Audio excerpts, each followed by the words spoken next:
Welcome back to another episode of Small Ball with Kenny Beecham. I'm so excited to be here to talk all things hoops. I think today is a good place to be to talk about some disappointing players across basketball, man. I know we did this about a month into the season, but a lot of things have changed. Some of the people that made my all disappointed team a month into the season have turned it up. And you know what? Before we even get into that, can I please just give you the very, very brief intro to this? Because what happened last time I did all disappointing teams, it was taken out of context, which is like the internet taking things out of context. It couldn't be. These are players. I have 10 today, and then I let the audience, you guys at home, select another 5. So we have like an all NBA team, but it's all disappointing team. These players are disappointing to me. These are not the 10 most disappointing players of the entire season.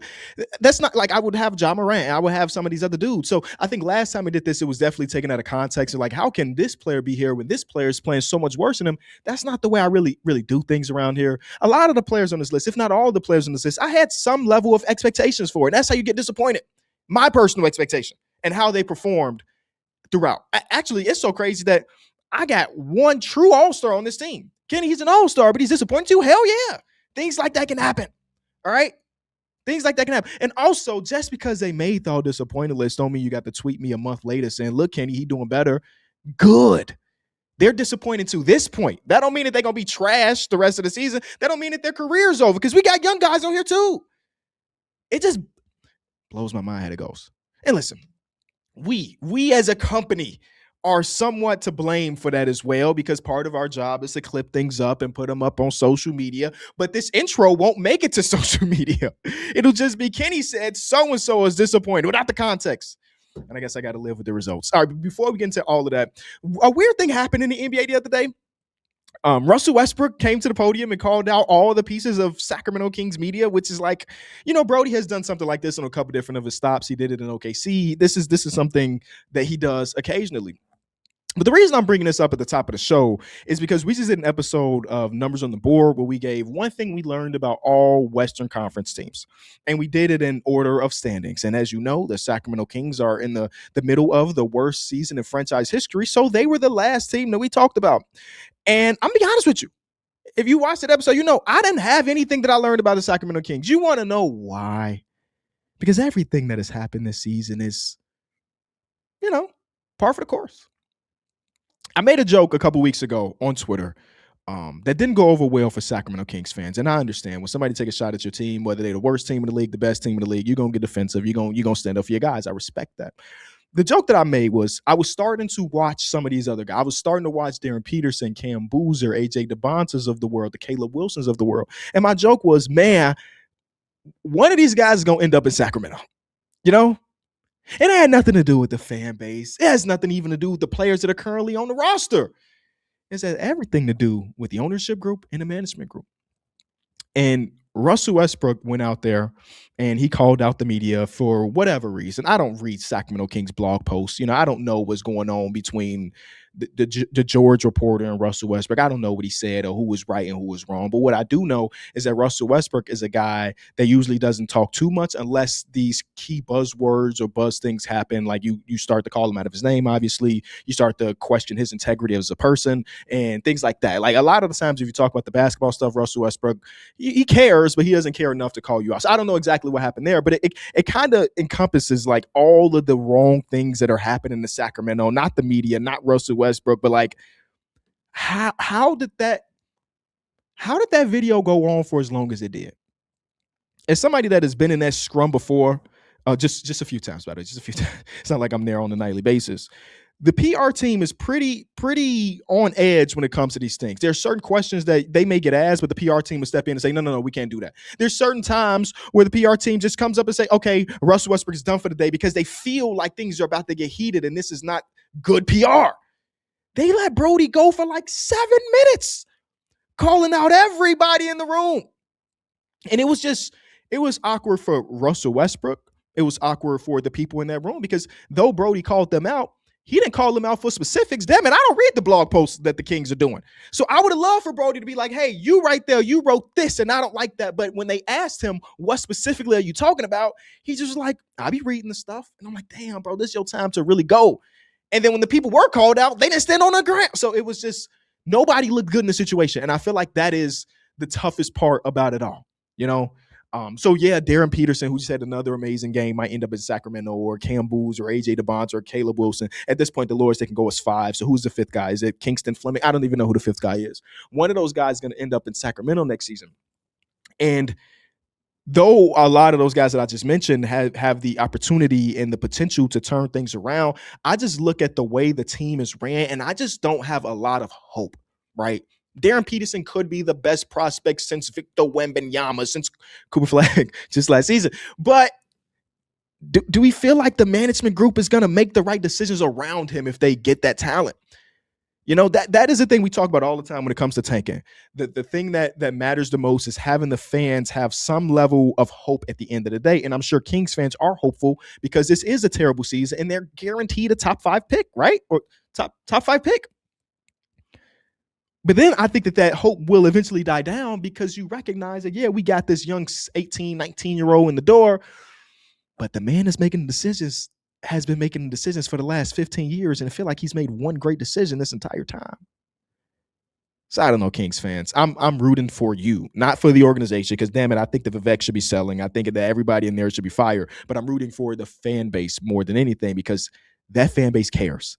And they still are packing out the house, even though it's like, I don't know, DeMar DeRozan long mid-range jumpers this late in the season. Like, you know what I mean? There's some crazy stuff going on. So shout out to the Kings. The Russell Westbrook day was a little bit weird. Can we get into these disappointing teams? All right. Like I mentioned, I have 10 players myself. I didn't actually break it into a first team, second team. So there's no real ranking here. It's just that these 10 guys have been disappointed. And I'll start off with one that I ended last episode with last week. DeAndre Ayton. I don't know how we can get to disappointing teams without mentioning the name DeAndre Ayton. And because we talked about it at the end of last episode, I won't go too far into the disappointing reasons. But DeAndre Ayton was gifted a blessing and a curse. A blessing in the way that Clint Capella looked at it is you have 2 of the best pick and roll ball handlers of all time on your team right now, and you still are losing minutes and you're still not looking great. But also a curse because there's no bigger pressure in the NBA than playing for the Los Angeles Lakers, specifically the Los Angeles Lakers when you got Bron, specifically the Los Angeles Lakers when you got Luka Doncic. And I think that he wouldn't be disappointing. Oh, he still would be disappointed. But the fact that he started the season off by saying, I don't care about the actual stats, my offensive stats, I want to impact the game and win. And then we get 60 games into the season, 65 games to the season, and that has gone completely awry. Sometimes I just be wishing to play, like, don't set yourself up. You remember D'Angelo Russell a couple years ago? It was like, yeah, I'm coming into the season. I'm trying to be like Derek White. Why would you put the expectations on yourself like that? You could have just been, you could have just came in and thinking, even if you think that you want to be Derek White, don't say it publicly. Just do it. And then let us adjust. Let us be the person to be like, damn, D'Angelo Russell, low-key is kind of playing like Derek White. But when you put those lofty expectations on yourself and you don't pull through, then now it just looks worse. DeAndre Ayton, believe it or not, is still one of the best finishers in all of basketball. How are we shooting 70% from the field and you still are disappointing, my guy? It's not an easy role, but it definitely is not a tough role either. And when you go even further back to think about, one of the first questions he was asked when he was drafted is, what is your goal as an NBA player? His goal was to make it to the second contract. And he got that second contract. It was a big-ass contract. And since then, oh, goodness. A lot of the conversations about, is this the end? I saw him on a graphic that some Laker fan put together about all of the players that got their last stint in LA and then were out of the league. I don't think DeAndre Ayton is there yet because I still think he provides some level of value. He just thinks he's more valuable than what he is. And I think that is the problem. A guy that can shoot 70% from the field is a valuable guy. A guy that can close possessions for the most part when he's rebounding is a guy that at least has an NBA roster spot. Now, is he done as a starter in the league? Maybe. Yeah, unless he's going to a really bad team, which maybe is the way he continues to stay in the league. But it's been just a disappointing year. At the end of the day, Luka Doncic has made, and this is not a shot at these guys, Derek Lively going into the season, according to ESPN, or at the end of their finals run a few years back, he was the 40th ranked basketball player in the league according to ESPN, because of Luka Doncic. Daniel Gafford, resurgence in Dallas, because of Luka Doncic. And you are supposed to have your resurgence, and you did the opposite. That's super, super disappointing.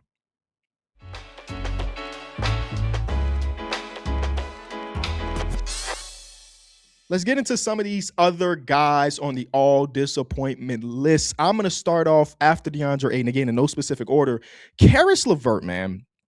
This was an interesting offseason for the Detroit Pistons. Schroeder, Malik Beasley, they just had Tim Hardaway Jr. They had really valuable guys that helped them go on that run last season that were no longer on the roster. And then they tried to replace them with guys like Duncan Robinson. You'd be like, okay, Duncan Robinson could pull off some Malik Beasley type of things. And then the Schroeder was gone. Eventually, Dennis Jenkins jumped up, and I guess Dennis Jenkins for the last month has not been very good. But like, okay, now we got some extra ball handling here because of this guy.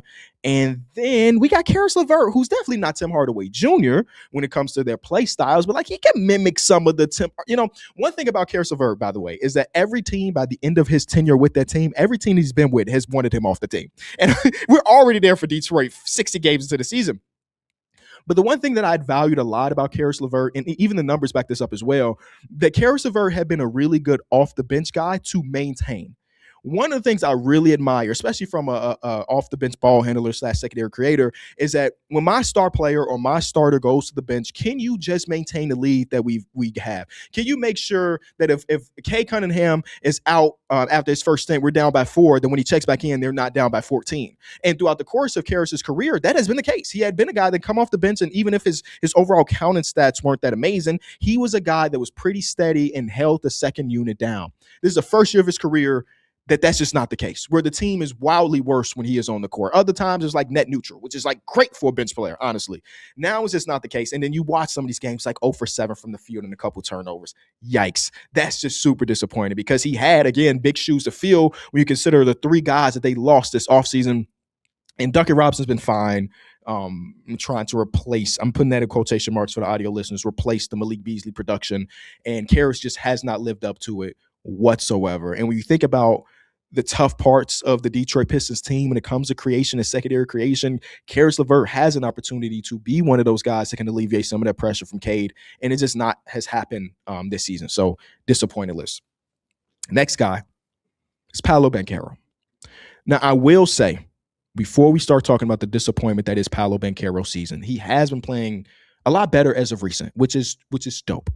I also believe that the conversation around Paolo has gone to left field, right? Paolo is still a very good ball player.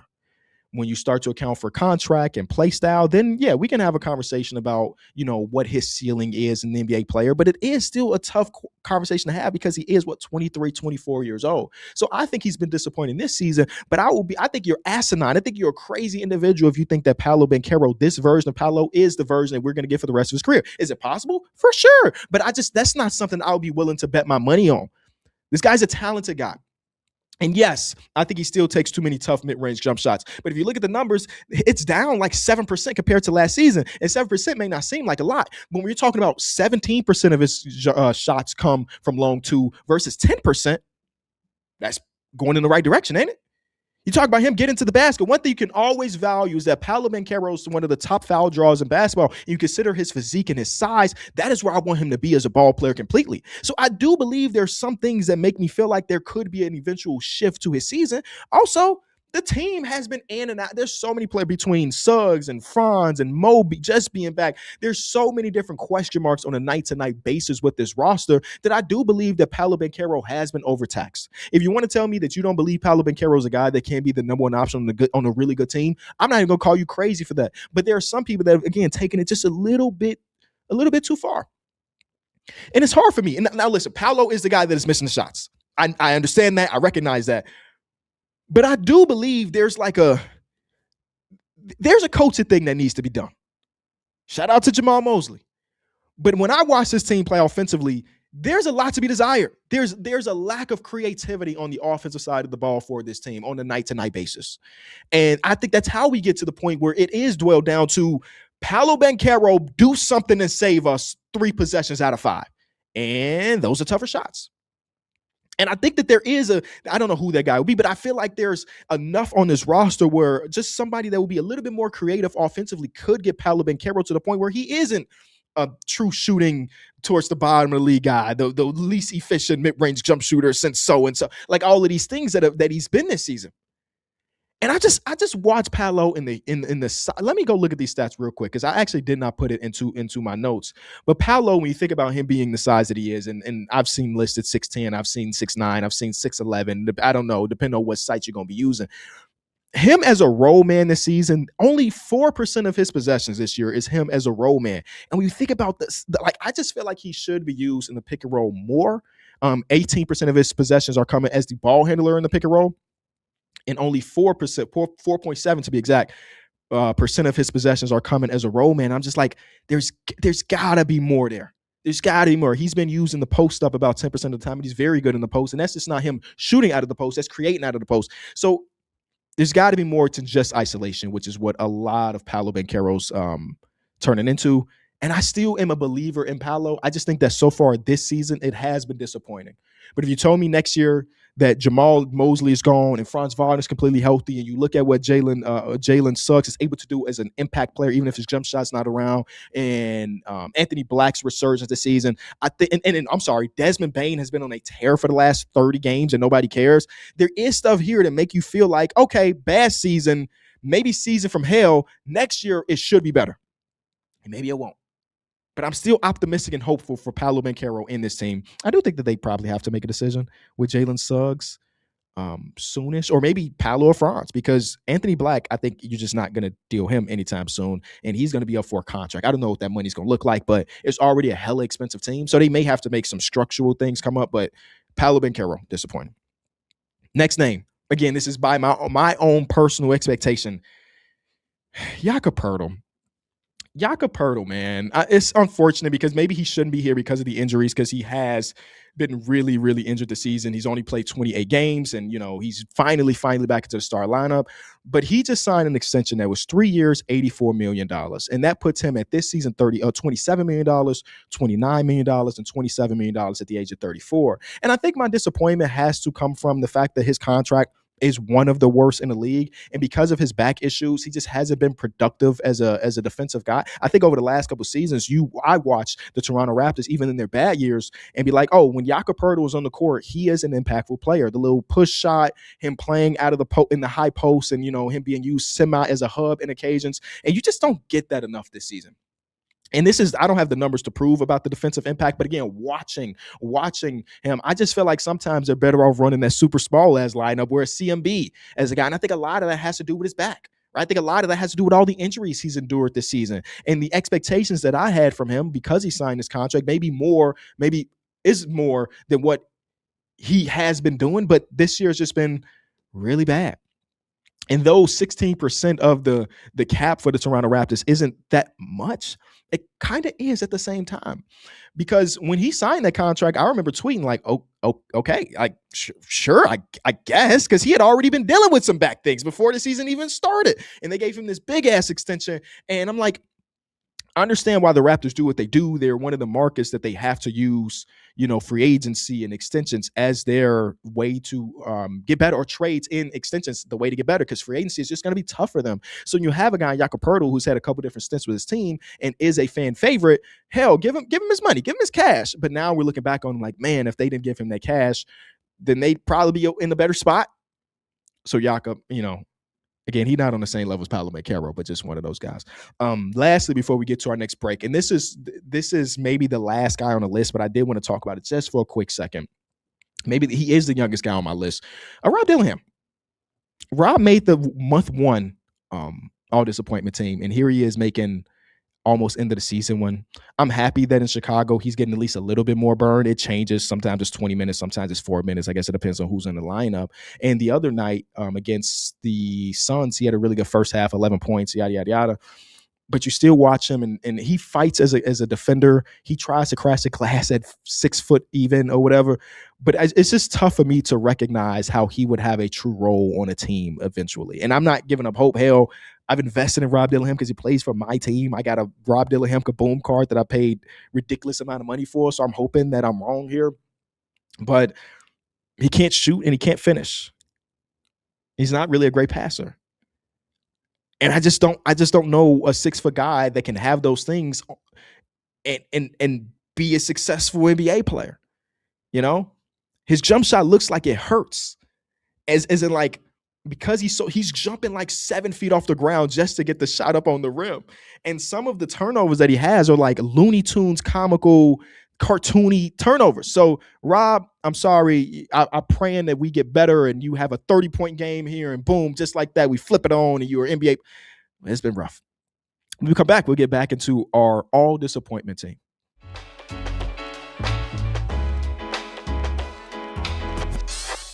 Before we go any further, we want to say thank you to our sponsor over at DraftKings. You may know all about DraftKings Pick 6 by now. Pick more or less on different player stats for the upcoming games. Just put 2 or more different players into your pick set. Sit back, relax, and see if you made the right decision. As you know, every Monday we put together a nice little pick set for y'all.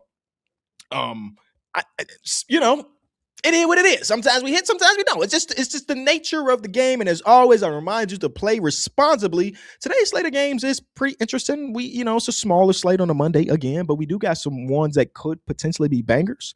We got some that I'm going to watch the highlights of, like Grizzlies versus Nets. I don't know who's suiting up in that game, but guess what? I'm watching the highlights of that one, ladies and gentlemen. But we do got like Nuggets versus Thunder, and the Nuggets definitely need a win like this to get the morale back up. The Thunder just won a grinded out game against the Golden State Warriors. So that's going to be the game. That one is on Peacock tonight, so be sure to tune in at 7:30 Eastern time. But the first game of the day is the 76ers versus the Cleveland Cavaliers. Should be a super fun game. From this game, I did end up taking Tyrese Maxey total points more in this one. It's been a really interesting season for Tyrese Maxey, where like the overall counting stats can look great on any given night, but as of recent, I just feel like, and this is maybe not even by his own problem, because who is he playing alongside? Some of these games, it's like, man, so just a really tough goal for Tyrese Maxey. I'm also just looking at the fact that he's playing like 39 to 40 minutes a game, and it's like, oh my god, he's gonna run out of steam eventually. He hasn't. Tonight against Cleveland, I'm going more on his points. Cool. Let's go to, again, the big game here on Peacock. I went with Shai Gilgeous-Alexander-Moore. Like, he's one of those guys that is always near what the line is. He's a consistent. He's gonna give you 20. Actually, if he gives us 20 tonight, he would have got more 20-point games consecutively than Wilt Chamberlain, which is a feat that is kind of crazy. 20 points in 2026 may not seem like a lot, and it kind of is not a lot, but to do that 100 and however many times is nuts. And maybe the Nuggets are the team that stop it, but I don't feel like that's going to be the case. I want more on his points. 2 MVP candidates going head to head, even though they're different positions and they may never actually match up against each other. Super interesting stuff. I don't know exactly who's on the injury report for the Thunder, because they did miss Ihart and Chet in their last game. And then Jamal Murray did tweak his ankle in the last game. So that's like a game time decision for a lot of those guys. But this is the game that I got my popcorn ready and I'm closing the office door. Don't nobody mess with me during this game, because this is maybe the conference final preview. Who knows? Next one that we have in our pick set is Jalen Brunson versus the Clippers. That is the last game of the night here on Peacock at 10 o'clock Eastern time tip. And I went Jalen Brunson more on points in this matchup. I'm hoping that we will get some Darius Garland. He didn't play in their last game, so hopefully he plays in this one. But I like when the smaller guards match up against each other, again, even if they're not actually matching up against each other. And, the on-off stats for Darius Garland has looked amazing since he got to the Clippers, even if the overall counted stats don't look that good. But Jalen Brunson, you know who he is. That guy is an absolute killer. Even in his bad games, I feel like he's still killing the game. So it's a shorter pick set for me today, because, again, I don't really know what's going to happen in that Grizzlies-Nets game, what the starting lineup going to look like. And then the Warriors versus Jazz. The Jazz are always kind of holding some things. I don't know if Keontae George was 100% playing, he would be in my pick set, but I can't say that for sure as of right now. It's a game that, like, the Warriors have been somewhat scrappy recently, right? Taking OKC to the last minute of the game before Shai had a couple big plays to close it out. And, even though there's no Steph Curry for at least another week or so, it can be some interesting stuff going on there. It's like, they had their last game where, Cryer checked in, and I'm like, oh my God. I remember hearing the name, but I hadn't really watched him too much. And then he came in, he had a really good game. So they're finding ways. Nate Williams is a guy that, gave them some production a few games ago. So they got a lot of randomness going on over there. But they find a way to stay competitive and stay at games, which is just kind of interesting. Okay, when we come back, we'll get back into our all disappointing team. For those who haven't checked out DraftKings Pick 6 yet, there's an exclusive offer waiting for you. Right now, new DraftKings customers can play $5 and get $50 in Pick 6 credits.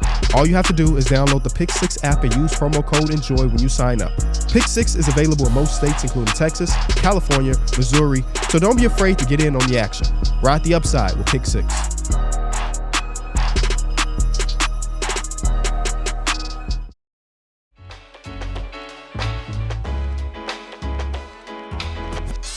All right. I said I had an all-star on this list, and that all-star is Alperen Sengun. And again, these are based on my own expectations for Alp. If you remember, I don't remember if it was on this show or the YouTube channel or Numbers on the Board. Damn it, I do a lot of shows, okay? I was all in on Alp coming into the season. I just felt like, based on the summer, based on the acquisition of Kevin Durant, that this was about to be one of those breakout seasons. And again, he was an all-star this season. He deserves to be an all-star this season. But there's still a lot to be desired. And again, that maybe that I had unrealistic expectations for Alperen Sengun. But I think that this season, even if the counting stats may say he's been better this season, I don't feel like he has the same impact on a night-to-night basis. I think that last year, he had done a damn good job of changing the narrative about his young career as a defensive big, right? He was holding it down. He wasn't Rudy Gobert. He wasn't Bam Adebayo, but he was serviceable enough to make you feel like, cool, as long as he's a serviceable defensive big, when you think about the offensive input and the offensive ceiling, that this is cool. We don't need him to be an all-defensive guy. Hell, we got a couple all-defensive guys around him, and he just needs to just hold his own. I just feel like he's falling off a cliff on that side of the ball. I don't have any numbers. It's just eye test and, watching the recent games, and there's a lot to be desired.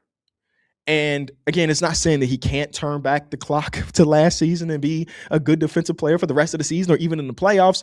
But, I brought this to the attention of the guys the other day, and then Mike made a very good point. He was just saying how much of his down impact, or whatever the word I used, the disappointing season from him, how much of that is just him not having a true point guard like a Fred VanVleet to run actions with. And I was like, it could be pretty high on that list, right? Because Freddie was pretty steady Freddie. That's what he does. And he did get Alperen Sengun in a lot of positions offensively where he can be impactful. And maybe I drank the juice that opening night game. He had 17 made threes, whatever the hell it felt like.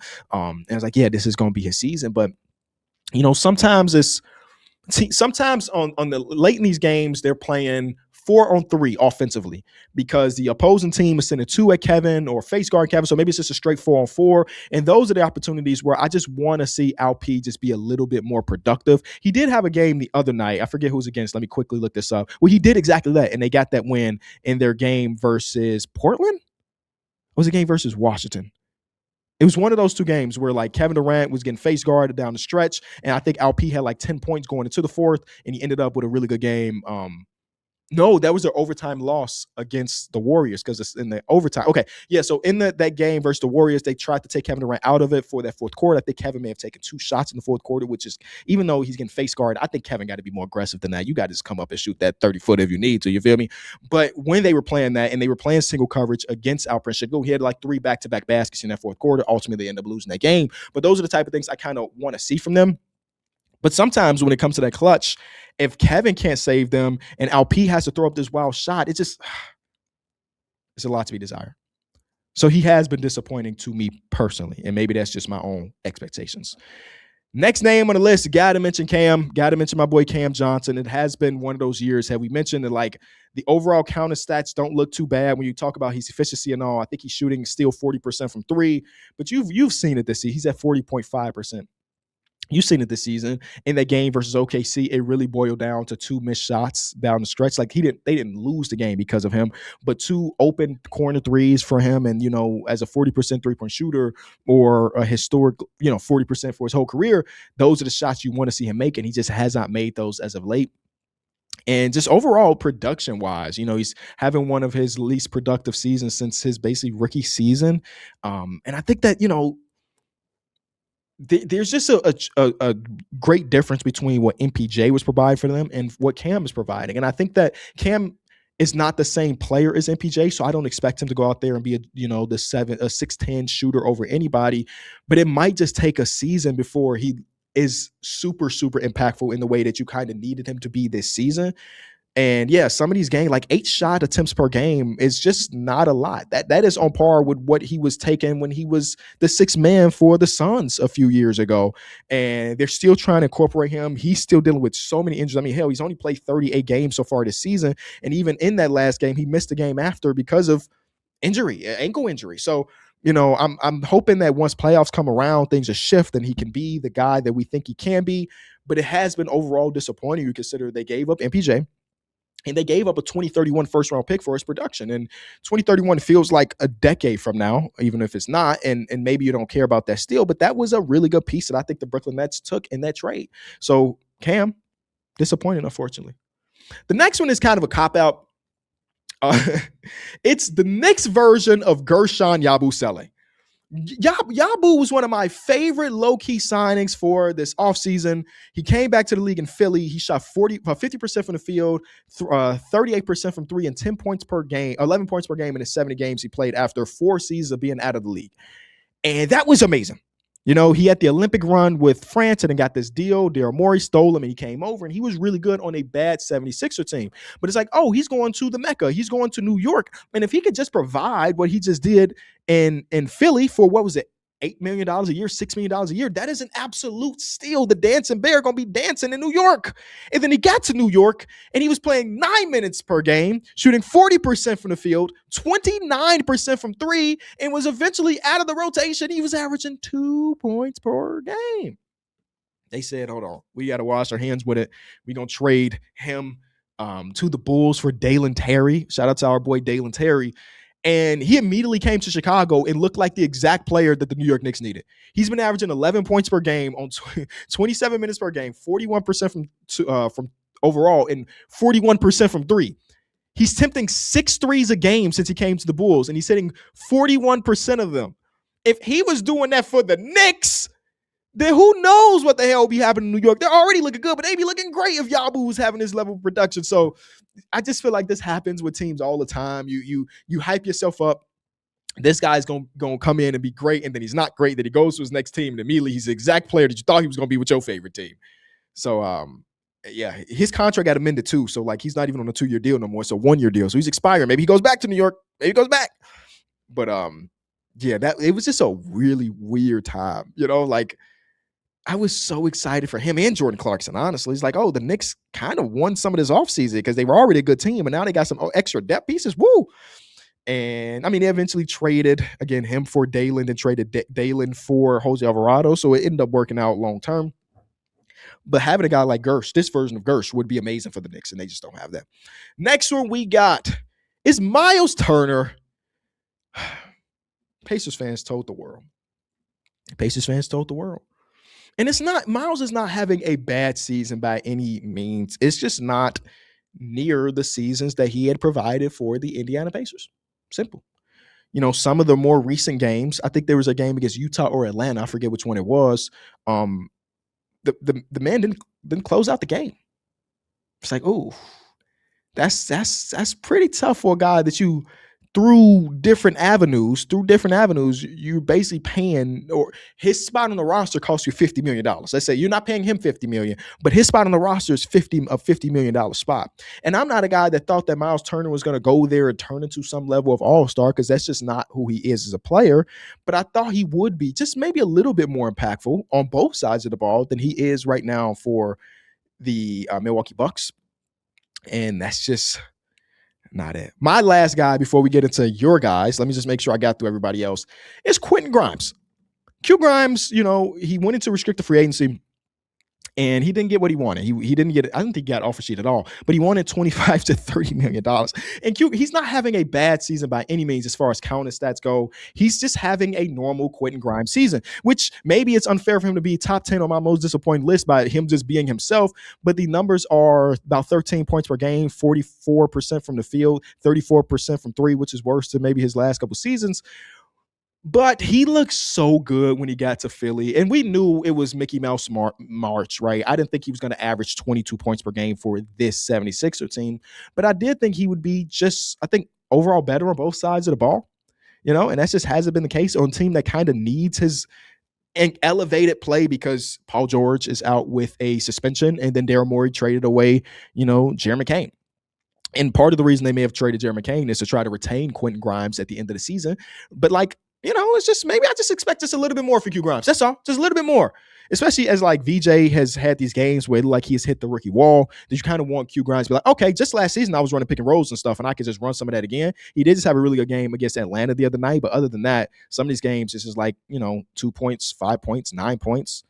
It's not the greatest. So those are me personally, those are my 10 most disappointing players so far this season. I polled the audience, and when we come back, we're getting into y'all top 5.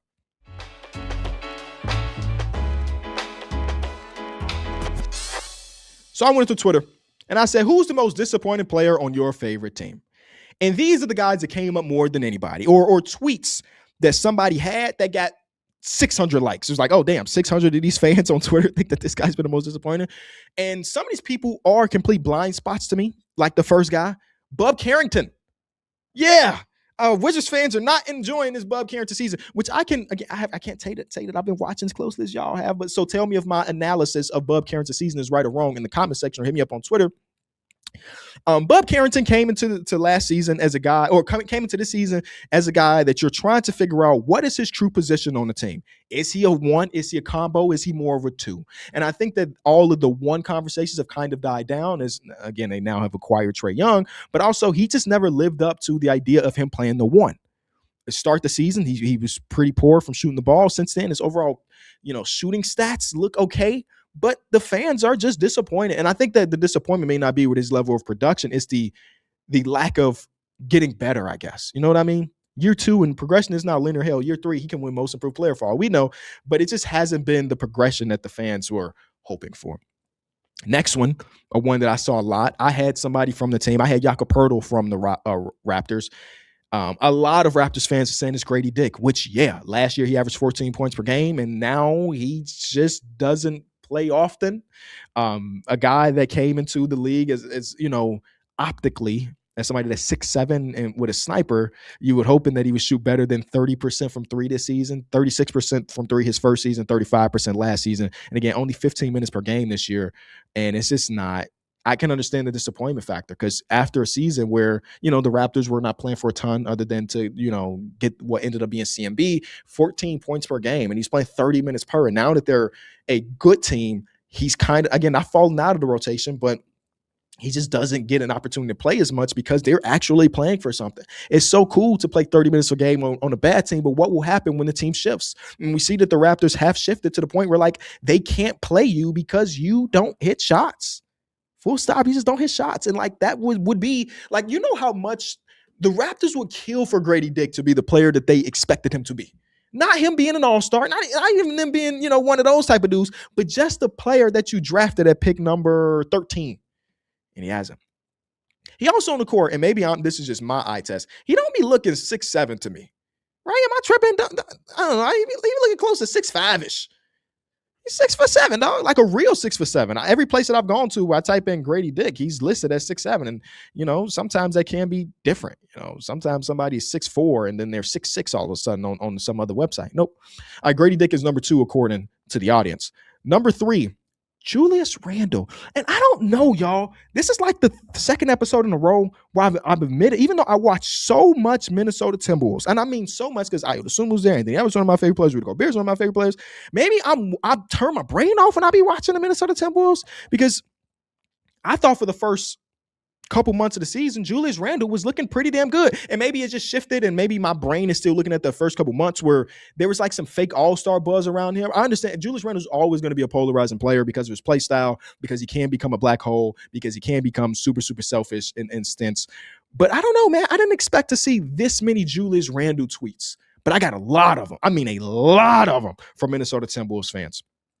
Next one we got is Nikola Jovic. Yeah, Jovic got paid, and then he doesn't play. Jovic got paid, and now he doesn't play anymore. And yeah, they could his skill set would be, if he was doing it right, translatable for what this Miami Heat team is trying to do. But yeah, it just hasn't been the case. And lastly, according to the audience, is Zachary Richase. We talked about it before, so I don't have much to say about Richase. So according to me and the audience, those are the 15 most disappointing players in our eyes. Shout out to everybody that participated. We got a lot of names on that list, man. And originally this episode was supposed to be the most disappointing player on all 30 NBA teams. And the way I started this off, I started off with Eastern Conference. I wrote down the 15 teams out East according to standing. So Detroit up top, then yada, yada, yada. And then I did Detroit, Karis LeVert, who actually made the episode. Then I got to Boston. I say, damn, we got to scrap this episode. It can't be one for every team because Boston doesn't have anybody. They genuinely don't have anybody. I mean, literally, somebody has to be the most disappointing because, that's like you understand. But I'm like watching Boston Celtics on a nightly basis, and there's nobody. I'm like, man, this is not a good season for them. Man, he just shouldn't be playing. So I had to scrap the whole episode and say, here are my top 10 instead of all 30 because of Joe Mazzulla. So shout out to him. All right, before we get out of here, I was thinking about the other day because I was watching the Washington Wizards when Trae Young came back. I didn't watch it live. I watched it afterwards. Watching the Washington Wizards when Trae Young came back. And I was thinking to myself, how many coaching vacancies will be open this offseason? So let's kind of have let's have this conversation for the last little bit of today's episode. How many coaching vacancies will be there?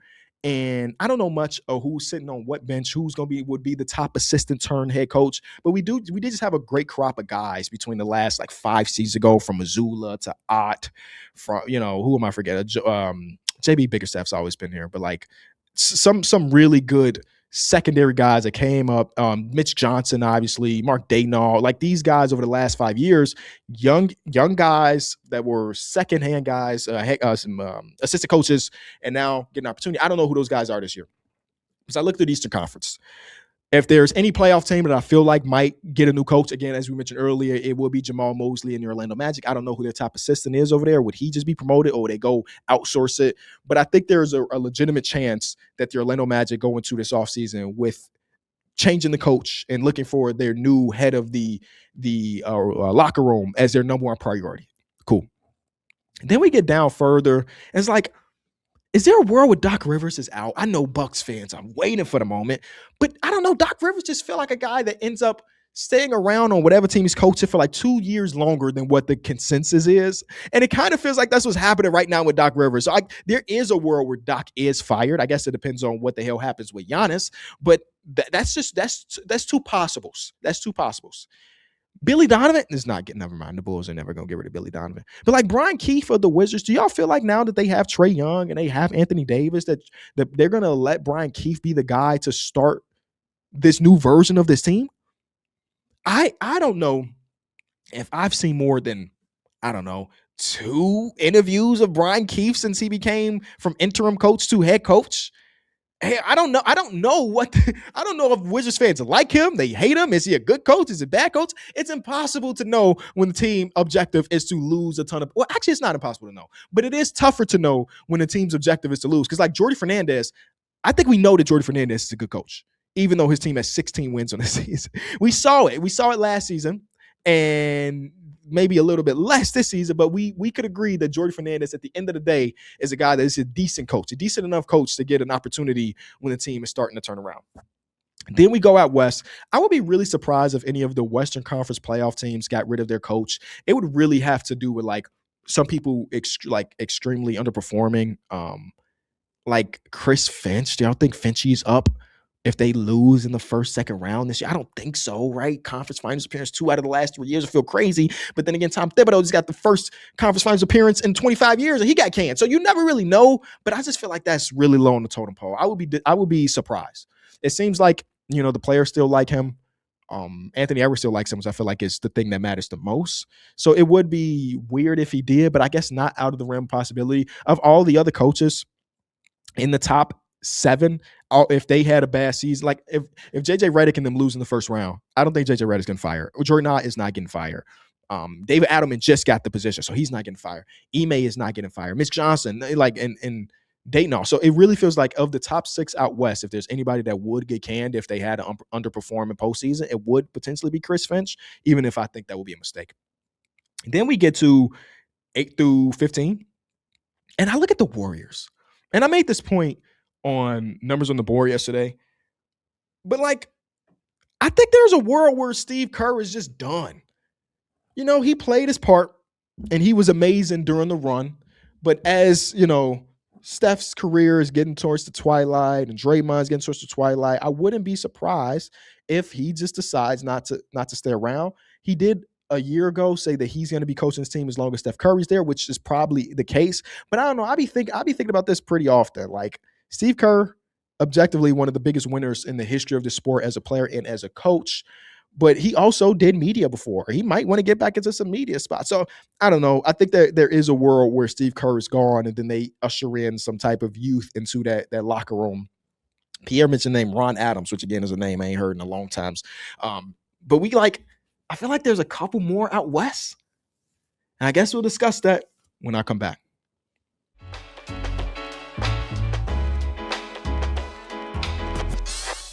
Like, what is happening with the Blazers head coaching job? Chauncey comes in with it. Chauncey just got an extension before the season started, if I'm not mistaken. He comes in with it. Now, then he gets investigated for the gambling and all the other things. So he's out. He's like not ever coming back. They said he sold his house to Portland. That's dead. And Tiago Splitters come in, and I can't on a nightly basis tell if Tiago is a good coach or not. And that is a decision that they have to make as a Trailblazer. Do they want to make Tiago Splitter more than an interim coach? I don't really know. Because it does feel like they're still playing with the Chauncey Billups pieces. And you know, when you become a head coach in 14, 15 games of the season, you don't have time to incorporate your philosophies or your playbooks and the things that you want to run. This team for the last 3 seasons has said Chauncey, so damn, we just going to run Chauncey stuff. And then maybe this offseason is where we shifted a little bit.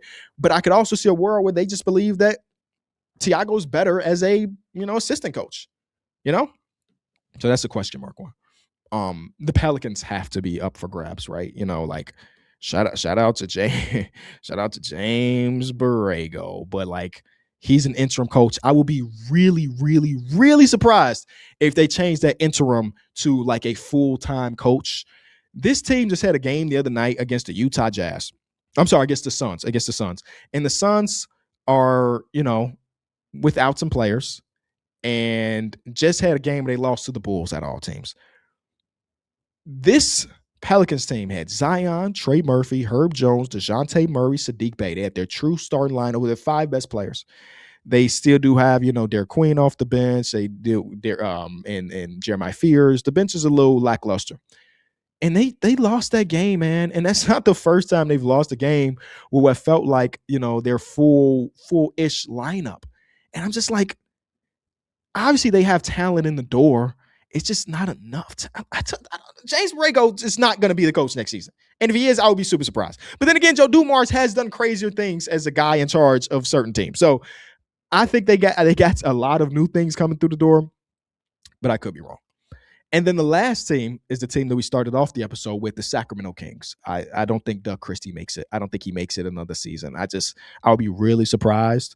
Some of the lineups that they're running, and it's not his fault at the talent level, but like, he's still running like all of the old dudes together. It's just certain stuff like that. And he held his hat as a defensive oriented coach. And again, it's maybe not his fault that the team is super, super duper bad, but I would be surprised that like next year when Darren Peterson's on the team or Cam Booz is on the team, that his head coach is Doug Christie. Am I missing somebody? Like Will Hardy's not going anywhere. Jason Kidd's not going anywhere. I think Tomas Isolo is kind of safe as this being his like true first season and everything. And then, yeah, like we mentioned, Jordy Fernandez is cool. Billy Donovan is the safest man in Chicago since Barack Obama. Like nobody can touch Billy Donovan because of his ownership group. So he's going to be here for as long as he wants to be here. That's the reality of it. And when he left OKC, he was saying he left because he didn't want to coach a rebuilding team. And guess what the Bulls are doing right now? Rebuilding. Unless they're convincing him, hey, that's $75 million that we have in cap space this season. We're not rebuilding. We're just retooling. And next year we're going to be back into the play-in, which though I make a joke about it, I feel like there's a world where they're telling Billy Donovan that just thug these last 20 games out. And I promise you, we're going to use our money to go get whatever center, Isaiah Hartenstein, welcome to Chicago. One of those centers that's available. We're going to bring in DeAndre Ayton, and I promise you, DeAndre Ayton can help you win 40 games. Nick Nurse? Nah, right? I'm just saying, if you are a young coach looking for a head coach job and a young assistant, this might be a really good offseason for you. I just named like 7 to 8 teams that could just be looking for a new coach. was a good time to be. Yeah, man, it's been a really fun time. We get an opportunity to talk about Tatum's return, but I'm be honest with you, as I'm recording this episode, he's playing game 2, and I'm gonna quickly check this box score. Oh my goodness, he's back. He has already scored 12 points in 10 minutes. So Tatum might be back, ladies and gentlemen. And what does that mean for the league? It means that the Celtics are back, honestly. I mean, if you didn't have them as a contender before, I don't know how you wouldn't have them as a contender now with Tatum being back. And they're going against Harden and Mitchell in the lineup. No Jared Allen, but it is what it is. Hey, man, if you enjoyed this episode of Small Ball, leave a like, subscribe, tune in at the same time next week because we will be back with another episode is what we do. Love y'all. See you next time. Peace.